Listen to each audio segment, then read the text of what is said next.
Next up, we have a very special guest named Kylie Hun. She's a 57-year-old lady from Lowestoft and here to talk about her first love. Hello, Kylie, and welcome to the show. Hey, my love, thanks for having me. So, where would you like to start? Probably the beginning, right? First, a bit about me.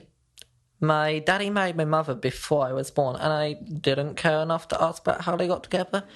But I did grow up super wealthy and went to high-class restaurants and fancy gatherings.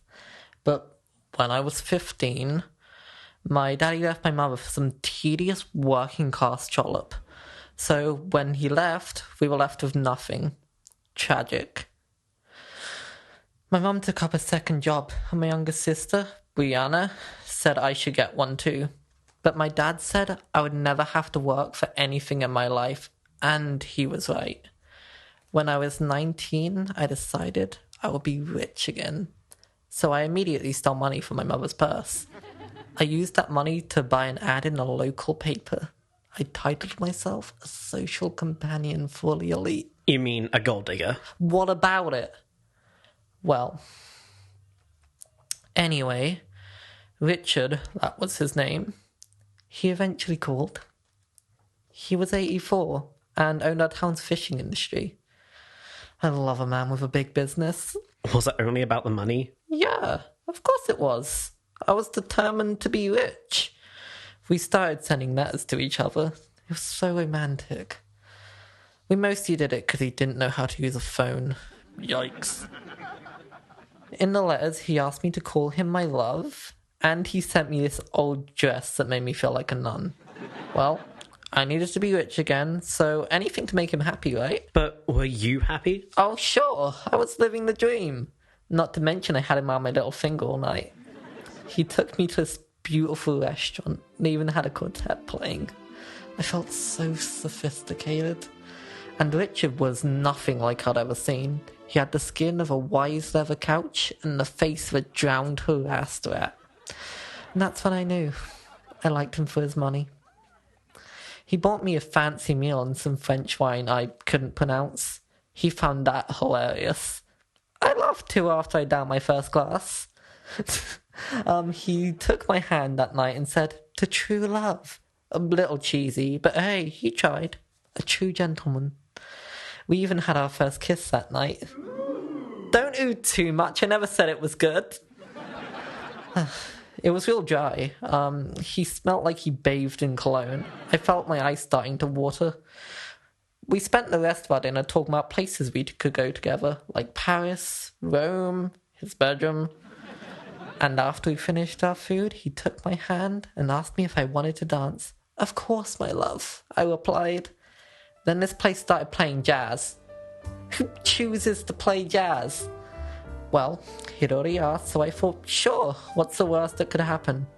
Got to the dance floor, only to find out he dances like a fish out of water. I chose to dance like a sane person, of course, because, opposites attract, right? At the end of our dance, he told me he loved me, and I told him I loved him too. On the first date? Really?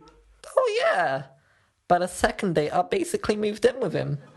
We spent every day together, but after the first 6 months, he started having chest pains. I asked him to get it checked, but he didn't care. We still went to a lot of parties after that, though. Super good memories. Even though the other girls were judging me from halfway across the room. You know why that was, right? Jealousy. You don't think it has anything to do with you being with this rich, elderly man? And that, thank you very much. We were rich, and we could go anywhere we wanted, whenever we wanted. He even took me to Paris and Rome, just like we had talked about. And he kissed me at the top of the Eiffel Tower. He wrote me into his will that same day. A year later after that, I'd just turned 21. Our cruise had just arrived back home, and as soon as we got off the boat, he dropped to the ground like a sack of spuds. The man had a heart attack. I panicked, of course. I didn't know what to do.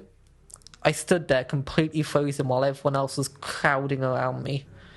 Someone called an ambulance and the doctors fixed him up. Bless his soul. He still had chest pains, but he said he was fine. Was he okay? No. He was released from the hospital the next day, and we went back home. I told him he had to rest. For the next 2 days, I took care of everything for him. I even started cooking food. I'm not a great cook, but I did make him breakfast in bed. He told me he liked the bacon.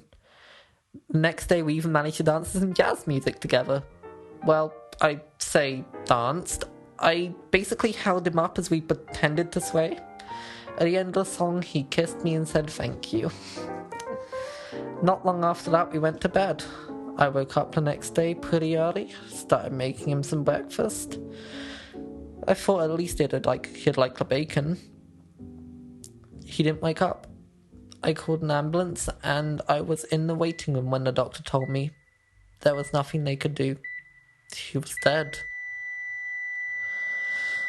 He passed away in his sleep. I think he knew he wasn't going to make it another night.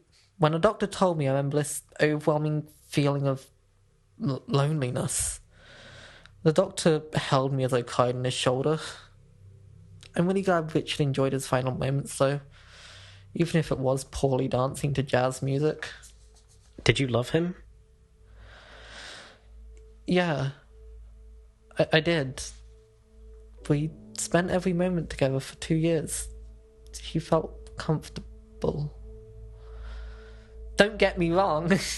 We both knew we were never in love. Do you think that there's a difference? Of course. Are you in love with every person you go to dinner with? I know I just looked enough like his ex-wife who kept me around. I figured that out after I saw the pictures of her that he had around his house, but hey, he was happier being with me, and I was happier being at the top. We both had our reasons, and I think that's okay. I do really miss him, though. Well, unfortunately, that's all the time we have. Thank you so much for telling us your story, Kylie. Give Kylie a round of applause, folks.